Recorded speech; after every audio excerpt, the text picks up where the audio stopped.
The following show contains views and opinions that may not be suitable for all audiences. Audience discretion is advised.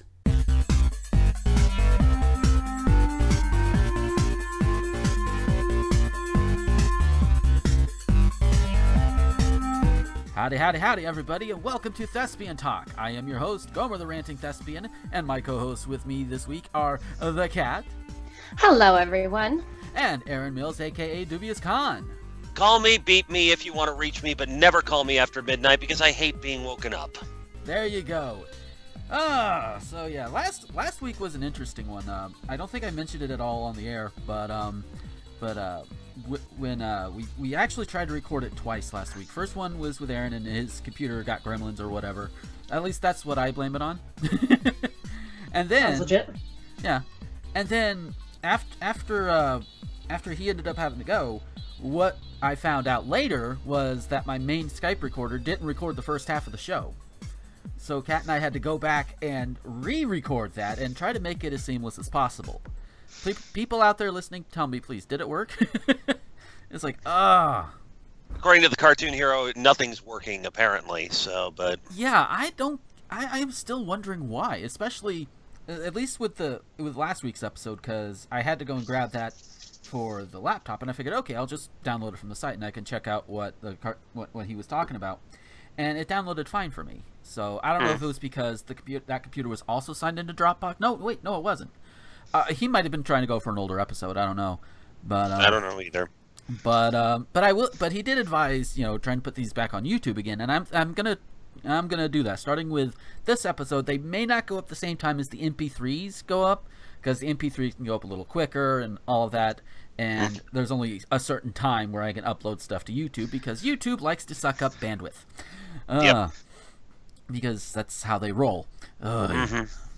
So the video version might be up a day or two after the audio version, depending on how things go and when I have to upload. But there will be, in fact, I even started up a whole second channel just for Thespian Talk, and got it set up not too long before the show started. So that'll be great. So Thespian now Talk you just got to get that. Now you just got to get that new title card you've been threatening. Yeah, I know. It's like but yeah, Becky's the one who's been working on it. She's been busy with her own comic and everything, and so but yeah. So anyway, that's how things have been. How things been for you guys, Erin? Oh, things have just been peachy for me. Oh boy. I went to the dentist last week. Yeah, they can fix what's wrong with my teeth to the tune of $3,400. Jesus God. Oh God. Yep. Oh no. And yes, that's after insurance.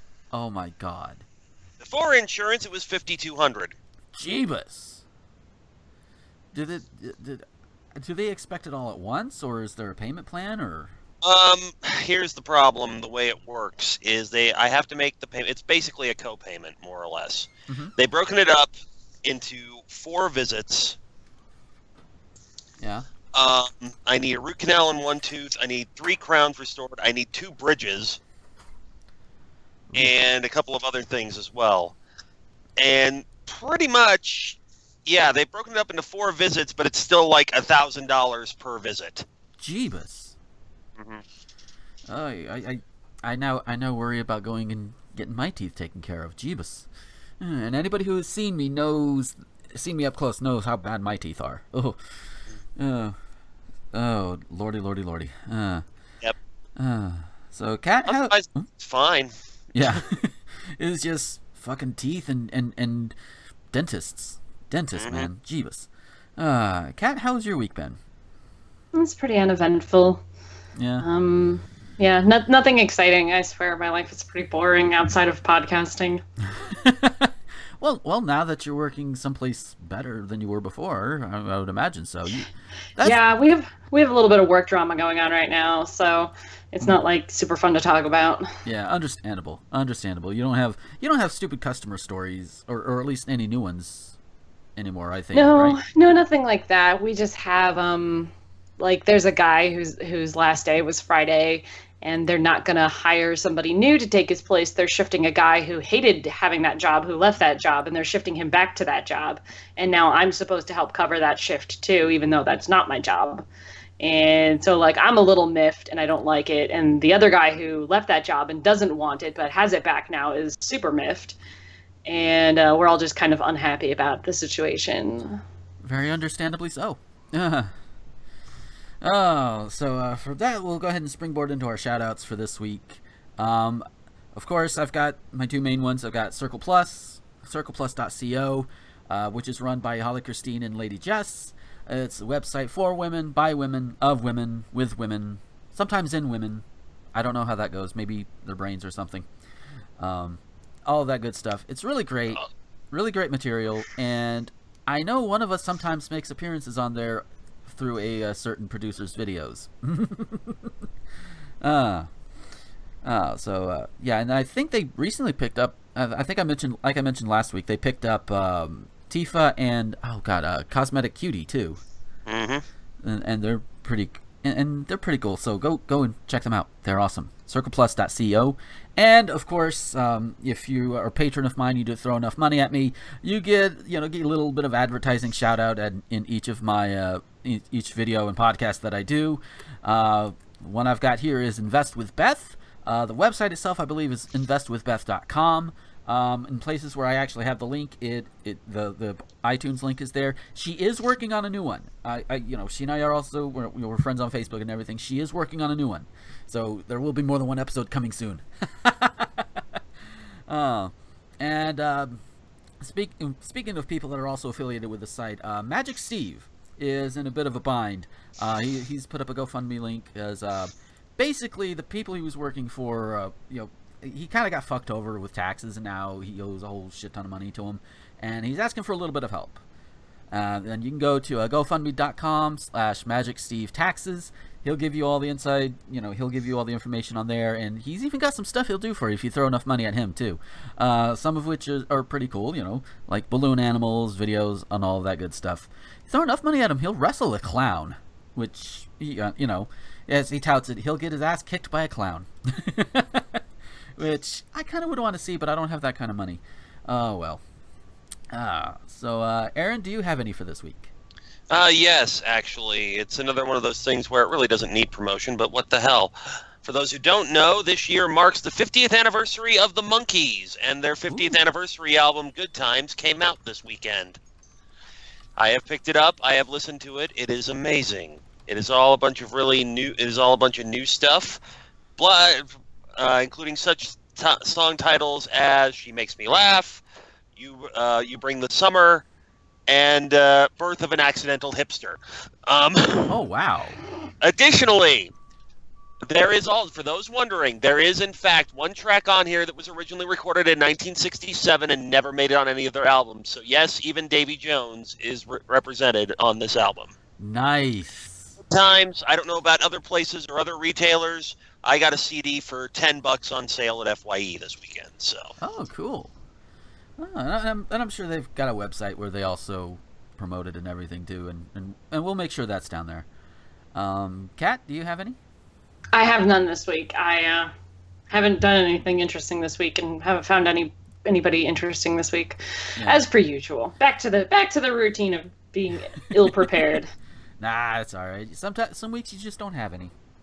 Which is every week for me. Yeah, this is true. Last week was a fluke. Don't expect it to happen again. Yeah. Oh. So yeah, that is it for our shout-outs for this week. No inbox mail notes, but that's okay. We don't have them every week, and honestly, kind of a good thing. I mean, they do get a little bit more political, and sometimes sometimes you got to take a little bit of a break from it. As much as you possibly can with everything going on in politics anyway, but I'll sum it up in let's see, 5 words. Donald Trump is a chicken. That's my summation. I'm more inclined to agree with Nash. Nash's opinion is that it was more of a calculated move to get Bernie Sanders to kind of jump protocol and kind of sabotage himself. That is also a possibility. But what we're going to be talking about in the news is decidedly less political, at least as far as I've seen. For once? Yeah. Oh. Fucking miracle. I know, right? Starts out in Ohio. A man in Warren, Ohio is facing charges after he shot up his own home because he feared that noises could be a burglar. Because that's a good first response to weird noises, right? Shoot it! Local news reported that 28-year-old William Chesser contacted 911 dispatchers to report a possible break-in. Officers arrived on the scene and found Chesser waiting in his car. He told officers that he became paranoid after hearing cars drive past his home and knocking sounds coming from his windows, according to a police report. Believing that the noises in his home could be a burglar, Chesser said that he ran into one of the upstairs bedrooms, jumped from a 2-story window, then fled to a neighbor's home to call 911. Police at the scene observed that the front door was kicked in and several windows were broken. After noticing the smell of gunpowder, officers observed bullet holes in the stairway wall. An AK-47 and spent shell casings were found lying on the floor in a hallway near the stairway, the police report said. A .38 special revolver was also recovered from the home. Officers said that Chesser admitted to firing both guns because he suspected that a burglar was making noises by breaking into his home. The police report stated that marijuana and other drug contraband were found at the scene. He was charged with discharging a firearm within city limits, and the officers also determined that Chesser had an outstanding warrant for $1,103 of traffic fines. He's being held in Trumbull County Jail. So okay. He became paranoid, and hearing the cars and everything because he's in Warren, Ohio. I'm sure it's near one of the larger cities. And little knocking sounds from his windows. At some point, the front door was kicked in and windows were broken. They don't say who it was. All we know is he shot up the home, then he ran next door and called 911. What was he after on? jumping out a 2-story window? Yeah, 2-story window. Holy shit, dude. I mean, just what were you on, sir? I mean. Or was he really just that paranoid? Well, since they said there's drugs on the scene, so odds are he was smoking and wasn't affecting him in there. Some people, they smoke weed, they get really paranoid all of a sudden. Yeah.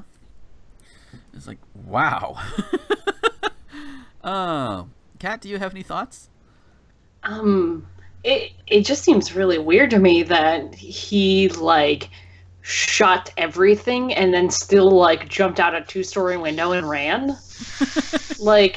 He shot all this, but he didn't even bother to check to see if he had hit anything or to see if there really was somebody breaking in or not. Yeah. Very weird situation to me. Yeah, and what I have to wonder is who kicked in the front door? What was it? What did he kick in his own front door and not realize it? I mean, I can guess the windows might have been broken through his spray of bullets. But I don't know about the door. Just weird. Maybe somebody actually was trying to break in and he somehow managed to scare him off with the AK-47. Who knows? That would be kind of awesome. The AK-47 is a little bit overkill. Just a little bit. But if it scared somebody off, I guess then good for him. I mean, at least nobody we know of got hurt. Yeah. Sorry, Kat. Right. I guess they should be checking the hospitals for anybody coming in with a large number of bullet holes in them. Yeah, that would be something worth checking. Speaking of hospitals and people who have to go through them and in them and out of them, which springboards to a school. It'll make sense in a minute, I think. Out of Mesa, Arizona. The sign outside Dobson High School reminded everyone that graduation was just hours away. At the east end of the grounds, rows of chairs have been neatly set for the class of 2016. Enough seats except for one, the one for class president Stephen Dwyer, 18. Okay, I'm sorry. This is like the opening to every god-awful young adult cancer survival novel ever written. Yeah. It does sound like it. And the thing is, it's like he was fighting leukemia. And you're actually, it's not too far off. Well, that's what I mean. I mean, it's just like, I know it's a real person and it's a heartbreaking thing, but just that opening, it's like, dude, you're writing a news article, not in The Fault in Our Stars or whatever. Yeah. So a couple of days ago, Dwyer posted a thorough, passionate timeline of events of his battle with leukemia, enduring a bone marrow transplant, and then finding the strength to make it back on campus for his senior year. He wrote, I lost a lot of high school memories, and now I'm losing the final one. Unfortunately, as his recovery progressed, the clock on his senior year ran out, and he came up 2.5 credits short to graduate with his class. His appeal to the Mesa Public School District to allow him to simply walk across the stage with his class was denied. Among classmates, the news was met with bitter disappointment, as it should be. Okay, when it comes to things like this, like if you don't have enough credits, you shouldn't graduate, yada yada yada yada yada. Normal circumstances, I could stick with that.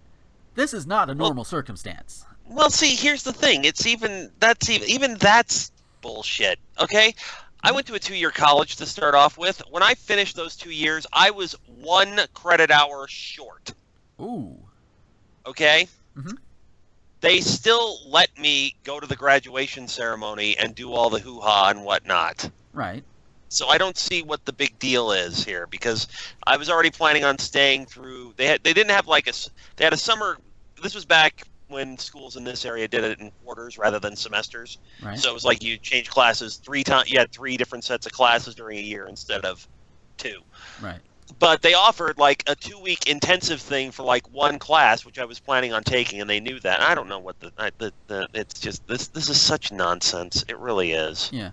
Like in your example, like you could walk, but you wouldn't necessarily get your diploma until after the other credit was taken. Right. Yeah. And I didn't. Yeah, and I think it was similar. It was actually similar with my college too. The only thing is, I decided I didn't want to walk because it had been like 7 years, and it's like, to me, it was like, just give me the thing and I'll go on my way. What's funny is with me, it's like, as it turned out, that 1 credit hour that I was short on, that class that I took, which was the only class in that category that matched that credit, didn't count because I had taken a class that was similar to it. Wow. So I ended up transferring to another school, which I was planning on doing anyway. It was a 2-year college. I was transferring to a 4-year university. Mm-hmm. And I took the class, and I back transferred the credit, and my grade wasn't even high enough to qualify for it, because apparently this rinky-dink 2-year college in the middle of nowhere has like the most stringent like science requirements in the state. Jeebus. And I went down there and was like, well, great, thanks guys, that's fantastic. I just wasted an entire, quarter doing this, and they said, look, it's 1 credit hour, we're just going to waive it, here you go. Yeah. You made the effort, we're going to waive it. You made the effort, it's not your major, we're going to waive it. Yeah. Mesa Public Schools issued a statement saying they work with a number of students with personal hardships like Stephen, but they must adhere to a policy that requires full completion of the minimum requirements. They did give him the option of leading his classmates onto the field, but he would not be allowed to wear a cap and gown and would have to sit in the audience once the ceremony began. That just seems like a slap in the face to me. It's like, oh, you can lead them on, but you can't sit with them. You've got to sit over here. And it's like, with the losers. Yeah, people are gonna realize what's going on. It's like, what the shit? Oh God. It's so ridiculous that, like, this poor kid has fucking cancer, and they won't even do like a ceremonial thing for him. Like we said, he doesn't have to get his diploma that day. Just let him walk with his friends so he can feel like a normal human being for the first time in several years of dealing with being sick. It's so fucking ridiculous that they won't even do a fake thing for him. Like, as a show of goodwill, they aren't even making that much effort, because schools and having policies, and this is why zero tolerance policies don't work. They actually make you look worse. If you don't treat the kids who have problems as individuals and assess their needs based on reality and not on some stupid outdated policy, or what works for one kid doesn't always work for the other kids. And certainly when you're a young person who has cancer and has to miss a lot of school because you're sick and you have to go to the hospital and you have treatments and all of this, like, how can anybody in their right mind, with a beating fucking heart in their chest, look at some poor kid with cancer and go, no, I'm sorry, you didn't have enough credits to even ceremonially walk with your friends. That's so ridiculous. And they are taking a lot of heat for it, I'm sure, and they deserve every little flame. Oh yeah, all of the flamage. Oh. And we also do have here the actual statement from the Mesa Public Schools. Stephen Dwyer is a strong, courageous young man. Dobson High School and Mesa Public Schools have worked with the Dwyer family throughout Stephen's high school career to provide an educational environment that is safe and supportive. Each year, the district has a number of students who, due to their personal hardships, have not earned the minimum number of credits required to graduate. They are informed about their credits and graduation status throughout the senior year. These students do not participate in a graduation ceremony before successfully earning a diploma. All of them, including Stephen, may participate in other senior year activities and traditions such as prom and senior award ceremonies. As student body president, Stephen will be leading the students onto the field. He chose not to accept several other opportunities offered him to participate in the graduation ceremony in his role as a student leader. Could you sound any more fucking patronizing? You know, right? That was, and thank you. That was actually the word I was trying to think of too. Just, yeah. What? You know, based only on what I'm reading, I'm pretty sure he probably missed out on prom and other things as well because of his treatment of leukemia. He missed out on all of that, and you are robbing him. You're essentially robbing him of this one last moment he can have with his classmates because he doesn't have enough credits. You know, there's a thing called, you know, the summer schools. If those sort of credits are that important, you know, he could take a summer class and he can get those credits then. You know what? How much you want to bet it's fucking gym? Oh God! And if it's fucking PE, I'm up. Let's see. Mesa is around Phoenix. Phoenix is, oh hey, you know what? I-10 goes straight over there. It would take me a couple of days, but I would give them a very stern talking to, at the very least, and then trash their offices because fuck them. Any last thoughts before we go on? Yes, our attorneys at ampersand, semicolon, hyphen, and bracket have want us to state for the record that Mr. Ranting Thespian's comments do not necessarily reflect those of all the hosts of Thespian Talk, nor does the full production of Thespian Talk encourage the vicious beating of narrow-minded school administrators. But I never said I threatened to beat them. I just wanted to mess up their offices and give them a stern talking to. Either way. But no. It was implied, Gomer. Fair enough. Even then, still probably committing a crime. Yeah. Fair enough. Not that we blame you. Don't do that. Yeah. Alrighty. Next one is out of Lincoln Square. I think that is around Chicago. Yeah. According to the URL, Chicago. Marquita Berry knows how lucky she is to have walked away from a collision with a Brown Line train at Rockwell Thursday afternoon. "I'm supposed to be dead," said Berry, who lives in Inglewood. "The impact hit so hard." At approximately 3 p.m., Berry was traveling south on Rockwell and saw the crossing gates down at the track but didn't hear or see a train. So she drove her van around the gates. I'm glad you survived, lady, but that was a really stupid thing to do. "I thought it was just a test of the gates," she said. "I'm used to choo-choo when a train approaches." To be fair, I think everybody is, but... A loop-bound train clipped the rear of her van, which spun into a car waiting on the northbound side of the track. "She got hit by the train, then hit our car," said Martin Adam, a passenger in the second vehicle. Berry's van suffered busted windows, and the force of the collision knocked out her axle, but she escaped with little more than a sore back. "I was in the wrong," Berry said. "I'll never do that again." Holy shit, somebody took responsibility for doing something stupid. Inform the media! Oh, the media has been informed. Never mind. Yes, so also points to her on that, yes. Very much so. Service on the Brown Line was temporarily halted between Kimball and Western stops, but was restored by 4 p.m. according to the CTA. Oh, so points on her for taking responsibility. But let this also be a lesson. If you see those gates down, I don't care if you hear a train or not, don't go around them. There's a reason for that. Just any thoughts to add there, Kat? It just blows my mind that people are so caught up in themselves that they think that they're smarter than safety precautions. Like, oh, the gate's down, but I don't hear a train. Like, she probably had her radio on. She probably wasn't paying that much attention. She didn't hear a toot-toot. And you don't even get the little choo-choo every time. I live near a lot of trains, and you don't always get the little choo-choo. Yeah. You just don't. You don't get them at all. You don't get them at all here with the light rail in Salt Lake. Right. So it's not like a universal thing. So why, in God's name, do people think that they are smarter than these simple safety precautions that are there for exactly this reason, so that you don't drive across the track and get into a car accident or die? You know what? So I have seen people do this. You know, with my driving experience, I have seen people do this, and it's just, why would you do that? I mean, even in a big semi, you can hear a train coming.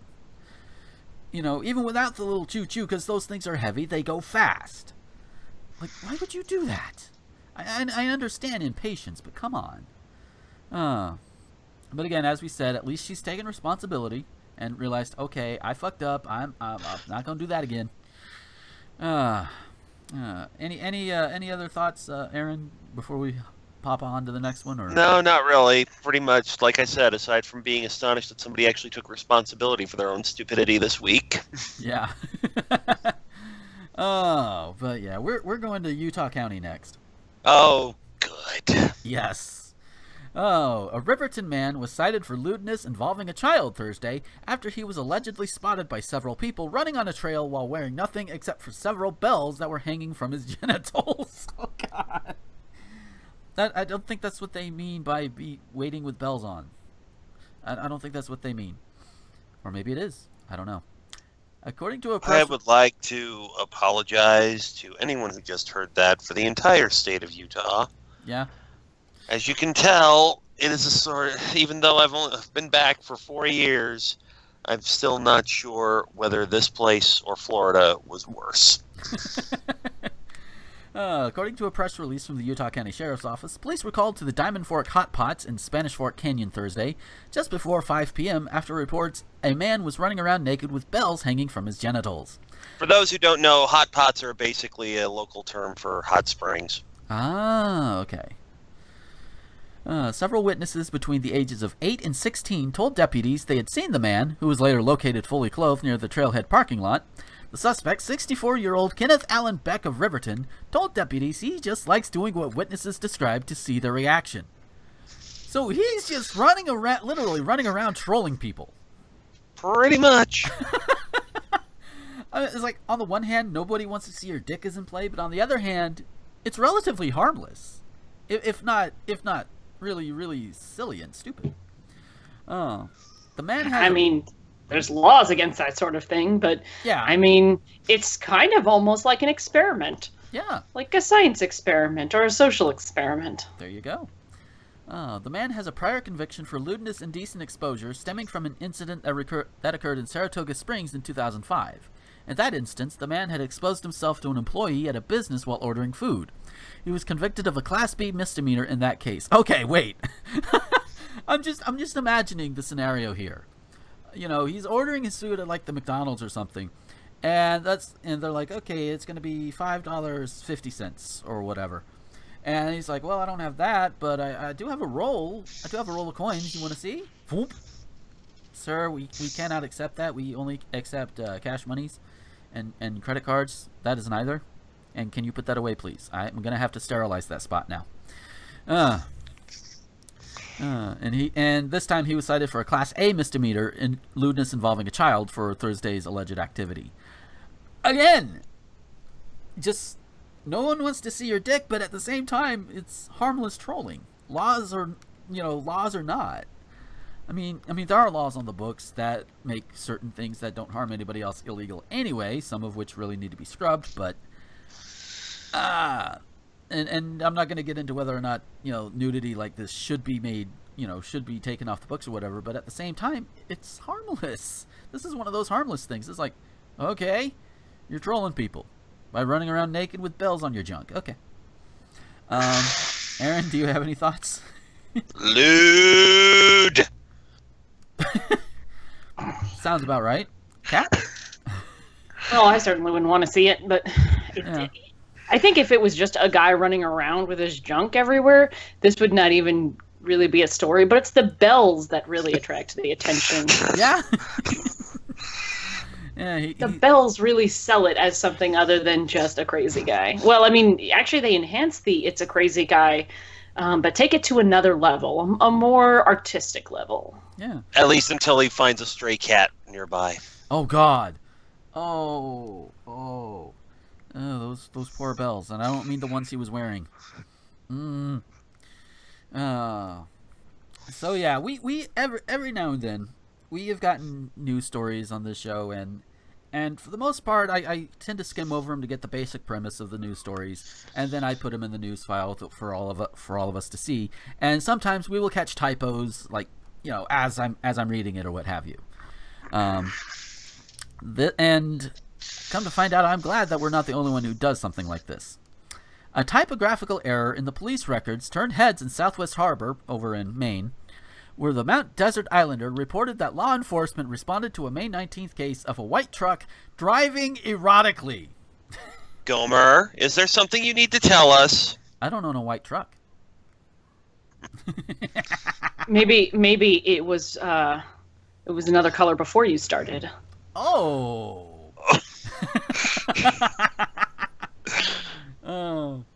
Police. Wow. Yeah. Wow. That was. Sorry, that just came. Oh. Right out of my head. Right out of my head. Oh, God. This is how I've been on What the Fuck for too long. I am sorely corrupted. Yeah. Oh, yes. Josh, you corrupted her. Thank you. No. Oh, police clarified. I don't know. I'm getting the impression she was like that long before Josh came along, but that's just me. Well, if I was like that, I would have thought it in my head, going, "Ha, that's funny," but I probably wouldn't have said it. And then being on What the Fuck is just no, just say everything that comes to your head. Just say everything. There you go.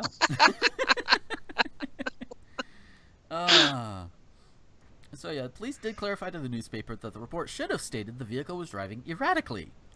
The truck was just one call in a week, that also a case in which an individual called to report that they believed a cookie left behind by a former tenant was laced with marijuana. The caller said a family member ate the cookie. Because... Okay. Okay, yeah, a tenant left behind a cookie, my wife ate it, I think it's marijuana, and I think it's laced with marijuana because right now all she can do is beg me to go buy her Doritos. Better than acid. Yeah, definitely. Yes, I believe there was LSD in this cookie that one of our tenants left behind. My wife ate the cookie, and she's currently on the top of the refrigerator screaming that she's Mab, Queen of the Fae. Oh, wow. I hate it when that happens to me. Yes. Can you claim to be Mab, the Queen of the Fae? Yeah, I mean, obviously I'm a little more Lorelei than anything else. There you go.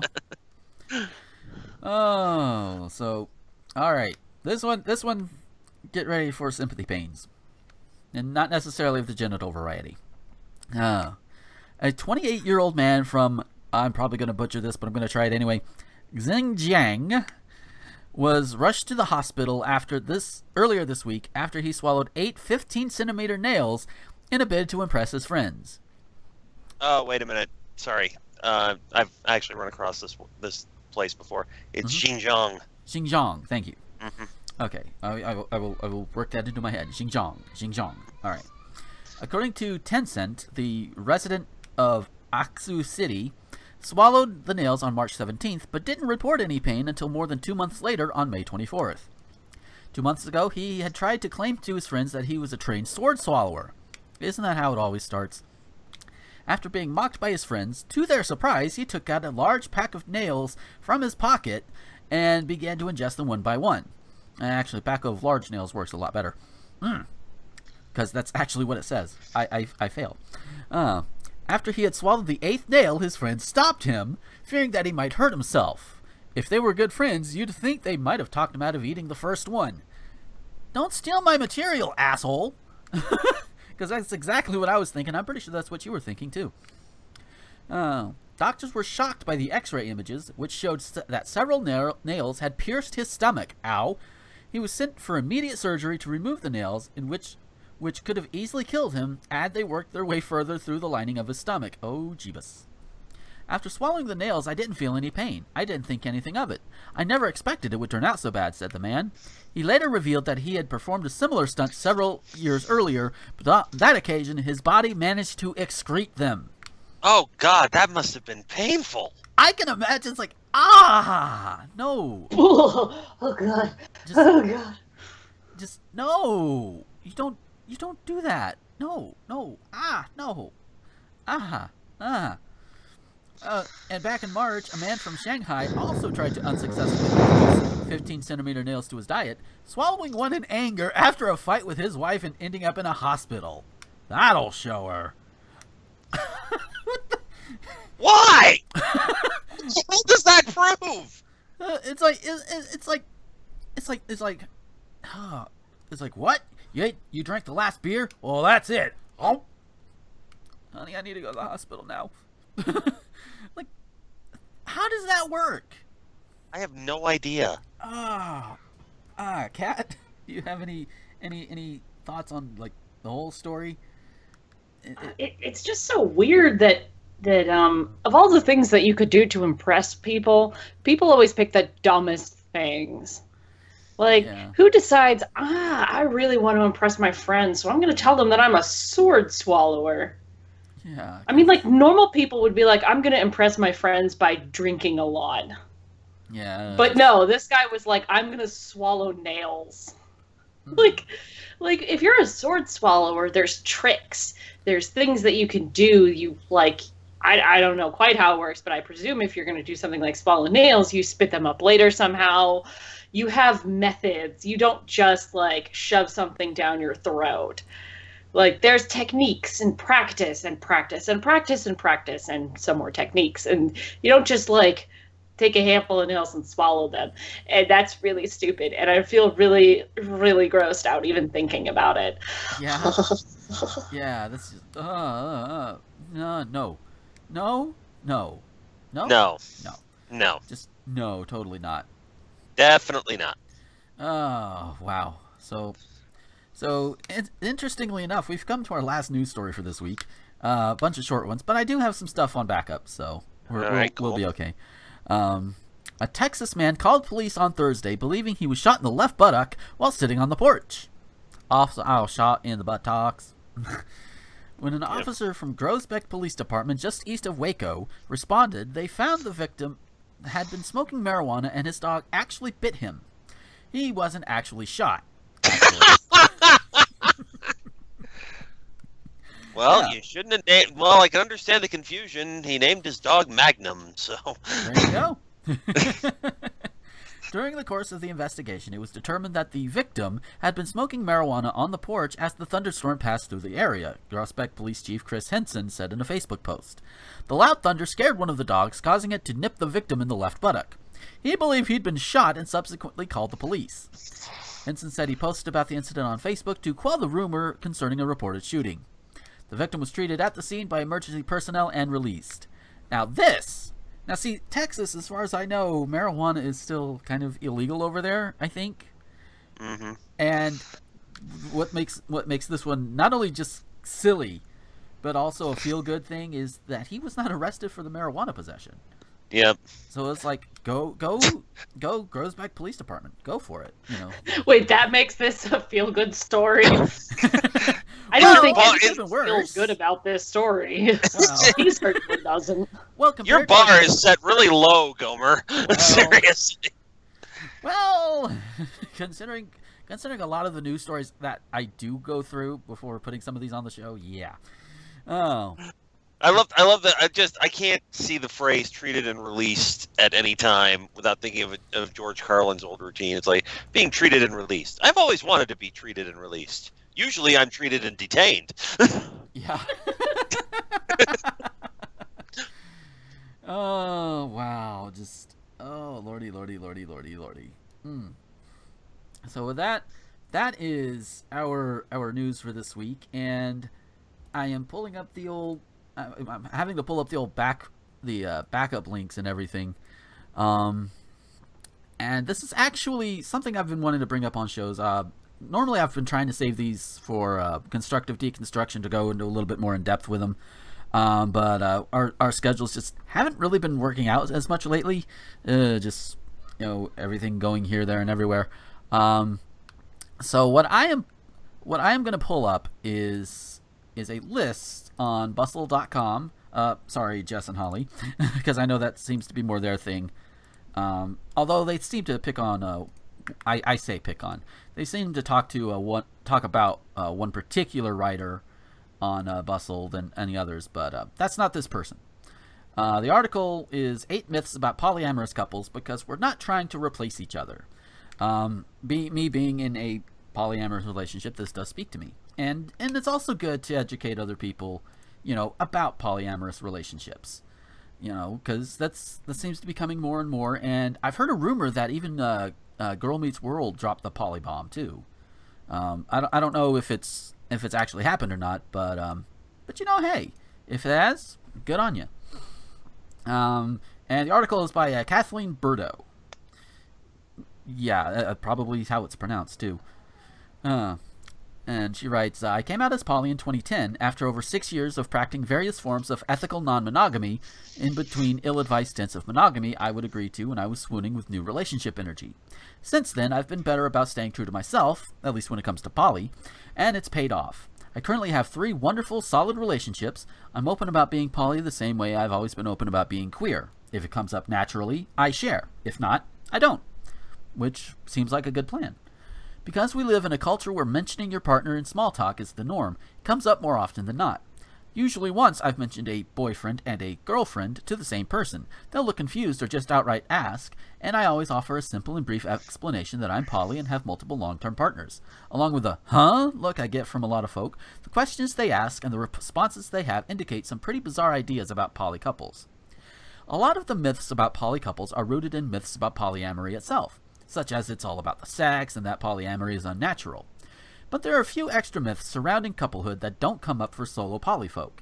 Some of these myths are genuinely harmful, and others are just annoying, but understanding the truth behind them is important, regardless of whether you're mono or poly. First, check out the latest episode of Buzz. Yeah, obviously a podcast link there, which it'll be in the article when it goes up. Myth number 1. If it's a male-female couple, it was the man that pushed for an open relationship. Because we're trained to think that men always want sex and that women aren't down for sweaty fun, and because folk equate poly with sex, people automatically assume that men are always the ones to push for an open relationship if it's a man-woman couple. Turns out, though, women are twice as likely as men to suggest an open relationship, which squares with my experience. I've always been the person to insist on it. I will admit, before reading this article, I never thought of that. Never actually knew that. My relationship with Becky and the one previous to her with Brooke, both have been open, poly, basically non-monogamous. I use that just to be, just to kind of cover all for right now, because that's what we are. And it's kind of interesting because in both relationships, it's been kind of the flip thing. Like when I got with Brooke, I think she and I no, actually it was both of us. I'm talking too much about this. Erin, do you have thoughts? I really don't. Okay. I'll be perfectly honest. I know many people of many different sexual and relationship type things. I really don't know what the correct term for an all-inclusive thing in the increasing alphabet soup that is the LGBT, etc., etc., etc. Thing. I mean, seriously, every time I turn around, it looks like somebody's added a new letter to it. Yeah. Not a bad thing, but I refer you to Patton Oswalt's routine about about terminology in his latest Netflix comedy special. There's too many terms. I can't keep up with them. Yeah. I do not, however, know anyone. I do not personally know anyone in a polyamorous relationship except for you, but I have no details, so I can't really say anything about this one way or the other. Right. I have no information. I have no frame of reference. Therefore, I have no opinion. fair enough. Kat, do you have any at this point? I've kind of thought of polyamorous relationships where as long as everybody is a consenting adult, I really don't give a shit what you people do with your lives. Like, I'm very much of the everyone else's love lives are none of my fucking business. There you go. I don't care because it's not my business. Unless you are going to like unload all of your feelings onto me because I'm your confidant, I really don't care what goes on with your love life and the love life of the person who you love in your life and the person that they love in their lives. It's none of my business. Which is why I don't get why like our laws are the way they are and why people are so judgmental about things. It's like, it's none of your fucking business what goes on. As long as everybody is a consenting adult and are finding the relationship meaningful, who cares? Oh, there's you crazy kids, go do what you do. Your Auntie Cat tells you that it's okay to go do what you do as long as you're not breaking any laws and as long as everybody's happy. Yes. Yeah. Well, in answer to your question about you don't know why it is, I do. Two rationales. One, human beings seem to be biologically incapable of minding their own business. Mm-hmm. This is true. And two, pretty much the settlers of this country from Europe were a bunch of buckle-shoot killjoys, and the anti-pleasure dogma still remains.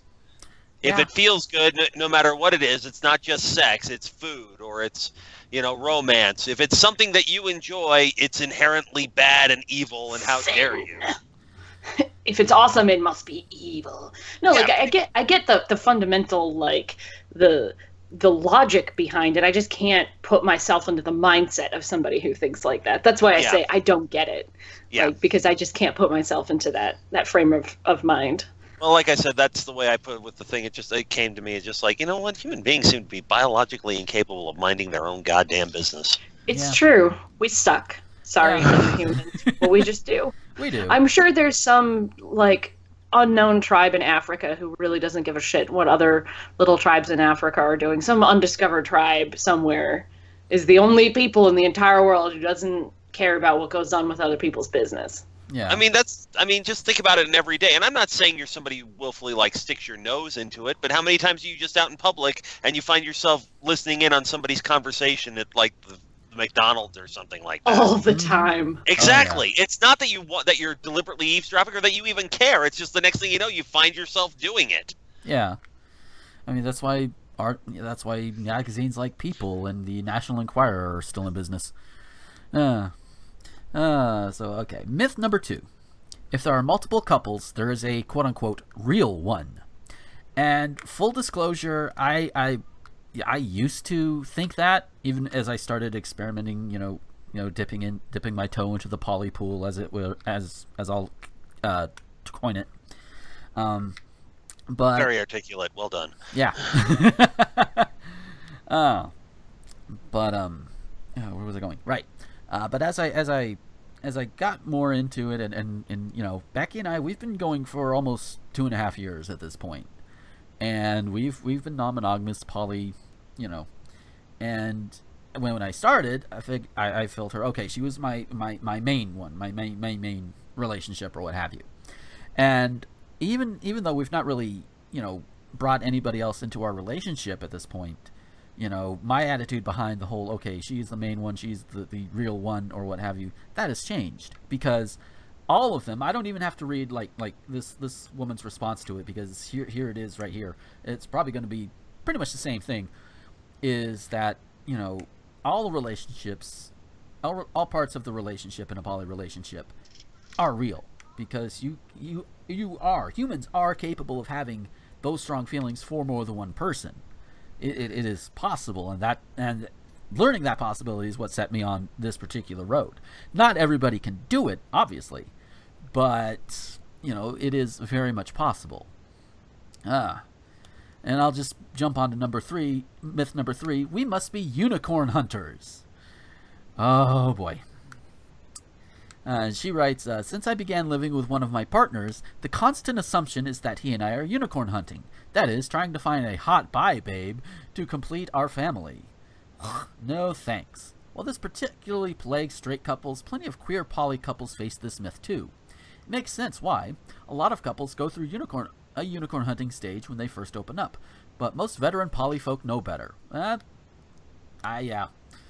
I can admit to that. We kind of sort of did a little bit, but not too awful much because we were way too much into each other. And we still are way, way into each other. You know, but everything has been tempered down now, you know? So it's like if somebody else comes along, there you go.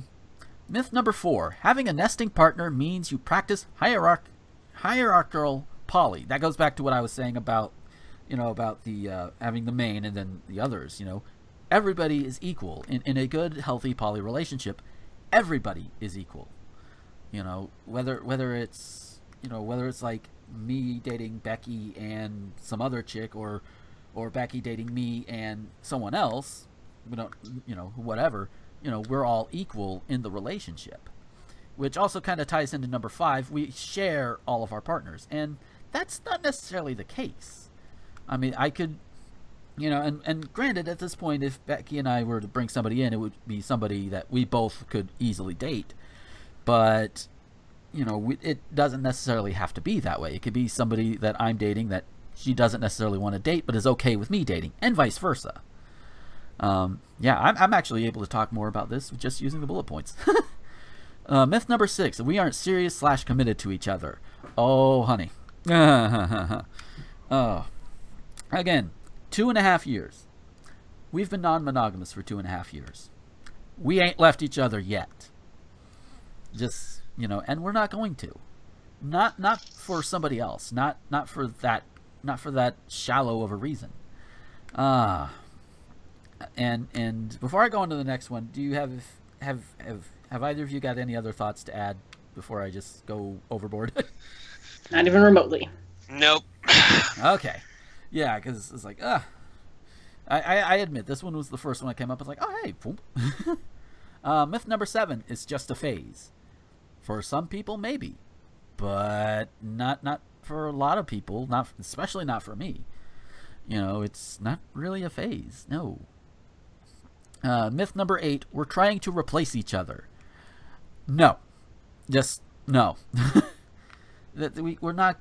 That's not how it works. If you're trying to replace somebody you're with, that's not polyamory. That's you trying to find an excuse to get out of a relationship. And nobody, you know, and again, a good, solid, healthy poly relationship, nobody's doing that. You know, it's just, I mean, and it does happen, you know, but, you know, it does not happen to everybody. So yeah, those are the 8 myths about poly couples, because, you know, we're not trying to replace each other. Because we're not. But yeah, so probably a little weird on that one. It got a little me heavy on that one. Sorry. Yeah, it did. Yeah. Well, the problem is that I don't know about Kat, but as far as I know, you're the only one here who's in a polyamorous relationship. And like I said, right. I have no frame of reference, so yeah. It's not like I have anything to contribute to this. Unfortunately, in the eyes of the internet, you know, pretty much I am a, you know, heteronormative cisgender white male aged 21 to 45. You know, I'm inherently part of the problem in anything. So yeah, well, both of us are. So yeah, but either way, no. See, you've got you're polyamorous, so you've got an in. According to my Tumblr rules. So it's not meant to be disrespectful to anybody in any particular who identifies in any particular sexuality or relationship status. That's yeah. Never mind. I'm just gonna shut up. No. If anything, I would say directed towards the actual people who are being actual assholes about everything. I would imagine, at least. I'm guessing. I.e. Tumblr. Yeah, there you go. Oh, so with that, it's a little short, but I think we've done up enough. We can go ahead and get out of here for this week. Erin, if people wanted to find you on the social media, where could they find you? You can find me on Twitter at Shallow15, SHALLOW15. You can also find me on Tumblr at notesfromtheidiotbox.tumblr.com. Yes, says the guy who just went on a massive massive slanderous rant against Tumblr. Anyway, you can also find my videos on youtube.com/DubiousKhan. I have a Patreon. Please throw me money. I would like to be able to make my videos better than they are. Patreon.com/DubiousKhan. And of course, all my stuff also gets hosted on rtgomer.com. What? And Kat, where can we find you? You can find me on the social medias on Twitter at LabyrinthCat and Facebook.com/NerdistCat. You can find my other shows. Obviously, I talked about What the Fuck, which is over on 1201beyond.com. And then you can hear me on my other show, Nerd to the Third Power, which is over on YouTube and iTunes and This Week in Geek. And aren't you also part of like another YouTube? I am. I don't know how to promo it yet, but I did start I'm not used to throwing it into any promos yet, but I do have a YouTube series that I just started. We do positive reviews, positive spun reviews of anime. We are the Positive Service Announcement Team. Our show is called Your Favorite Anime Rocks. It is up on YouTube, and you can also like our Facebook page. And if you are following me on Facebook, on Twitter, or on my Facebook page, which is facebook.com/nerdistcat, I also post the videos there. So yeah, check our shit out. We're awesome. Yay! And if you want to find me on the social medias, you can find me on the Twitters, the Tumblrs, the YouTubes at Gomer21XX. I'm also on Facebook.com/GomerRantingThespian. And if you want to send in some stuff for the show, questions, feedback, whatever, just head over to thespiantalk.tumblr.com. The Ask box is open. I think I have Anonymous turned on. It should be. I haven't really fiddled with it since the last time I mentioned it. So, so that's if you want to send news stories. I think one of them was sent in by Cutie Puppy Fire, who's been sending in at least one news story a week. So and so she's good people. But yeah, and of course I don't remember if I mentioned it at the beginning of the show, but starting with this show, it is going to go up on its own YouTube channel. Thespian Talk will have its own YouTube channel apart from my own, just so it's not so cluttered. and I'll have that link in the description below as well. That way, if you want to just subscribe to that, because right now the MP3 archiving has been kind of a pain in the ass. So taking Cartoon Hero's advice, putting them up on YouTube. We'll try and get some archived ones up there as well, just so they'll be up there and they'll be out of my hair and everything, and so they'll always have a place. But yeah, and of course, you can support shows like this and videos that I produce and everything at patreon.com/Gomer21XX. And hey, like I said at the beginning of the show, you throw enough money at me, I'll advertise your stuff on this show. And he too will wrestle a clown. Yes. Just like Magic Steve. Actually, no, let's do it. Let's get you to wrestle Magic Steve. How about that? Oh God, yes. We'll go all Mad Max with it. We'll put them on. We'll have you both wrestling on top of your truck. We'll have barrels down the freeway. That would be amazing. It'll be amazing. That would be. Oh, hey, you know what? Next MagFest. Get us there. Next MagFest. Me and Magic Steve. Let's do it. Oh, and then of course, if you're watching this on YouTube, you do get to see the title card artwork. That is done by the beautiful and talented Becky Hopkins, who, yes, I do mention her. She is my girlfriend. She is awesome. She has her website, becky-hopkins.com, where you can check out all of her artwork, including her webcomic Otherworldly. And she does have her own Patreon, patreon.com/BeckyHop. And some of this information is going to be repeated in the outro, because, I had that foresight earlier, and I'm taking that job away from it. I took its job. Oh, so that said, thank you. Live action people coming in here taking hard-working, disembodied voiceover jobs. Which is a lot more awkward because that voice is Cat's. Yeah, I was gonna say, don't I do those? Yes, you do. Stop taking my work away, Gomer. God damn it. Oh, so with that, thank you guys for listening, and until next time, this is Gomer the Ranting Thespian with the Cat and Erin Mills, aka DubiousKhan, signing off. Thespian Talk is an RT Gomer Productions presentation. Our show's theme is Kick Shock by Kevin MacLeod. Find out more at incompetech.com. If you like this show and want to help support future episodes, head over to patreon.com/Gomer21XX. For a contribution as little as $1 per production, you can get early access to all future productions, as well as monthly Patreon-only vlogs and announcements. Our show's artwork was produced by the talented Becky Hopkins, who can be commissioned by going to patreon.com/BeckyHop. Check us out on iTunes or visit rtgomer.com for more great shows.